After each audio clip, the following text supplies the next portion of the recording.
ஜாஸ்தி ரிக்வெஸ்ட்டுங்க. இப்போ எத்தனையோ பேர் பொண்ணுங்க மாப்பிள்ளைங்க நான் வாட்ஸ்அப் ஸ்டேட்டஸில் போಡ್ತಾ இருந்தோம். అట్లే ಕೆಲವೊತ್ತರು ವೈಶಾಂಗ ಪೋಡಾನ ಉಂಕಿತನೇ ವಚ್ಕೆ ஆனா கேட்டக்கெல்லாம் கொடுங்க அனுட்டலாம். நான் யாரும் இதே பிஸ்னஸ் பண்ணுறதுக்கு நான் அப்படி பண்ணலாம். எந்த மல்டி ஆன்லைன் பிஸ்னஸ்ஸು ಎಂದು 100 பிஸ்னஸ் என் வாட்ஸ்அப்பில் ரன் ஆகுது. நான் அப்போவா ಕೆಲವೊತ್ತರದು ரிமெம்பர் இந்திக்கே சொல்லலாம். எத்தனையோ பேர் அப்படி நெல் ஃபேமிலிங்க நெல் ஊடு வாசலுங்க இக்கிறாங்க. பொண்ணுங்க ஆக்ತು மாப்பிள்ளைங்க ஆக்ತು மிஸ் ஆகிದ್ದು. அவங்களது ನನ್ನ கனால் துங்களுக்கு போனாக்கலாம் அவங்களது ஃபோட்டோஸ் எத்தி கங்க்ராச்சுலேஷன்ஸ் போட்டாக்கலாம். ஏன் இந்த ப்ரொஃபைல் எங்களுக்கு காமிக்கலன்னு கேட்டிக்கிறாங்க இருக்கிறாங்க. என்ன பண்ணுறது நீங்களே தானே ಕೆಲವೊಂದು ಸತಿ போடனான்னு சொல்கிறீங்க.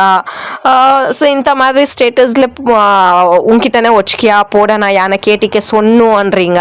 நான் அப்படி பண்ணுறதுக்காகல எனக்கு ಹೆಂಗೋ எல்லார் ப்ரொஃபೈಲ್ஸು தலைவில் வச்சுக்கிறதுக்காಗದ್ಲೆ ಅಲ್ವಾ. ಎಂದು ಎತ್ತನೋ ಬಿಸ್ನೆಸ್ ಸಿಗ್ದು ಕೆಲವರು ರಿಮೆಂಬರ್ ಇಂದಿಕ್ಕೆ ಮಟ್ಟನೇ ಯಾರ್ಕಾರು சொல்லாமோ இல்லை யார் என்ன டெய்லி ஃபாலோ பண்ணுறா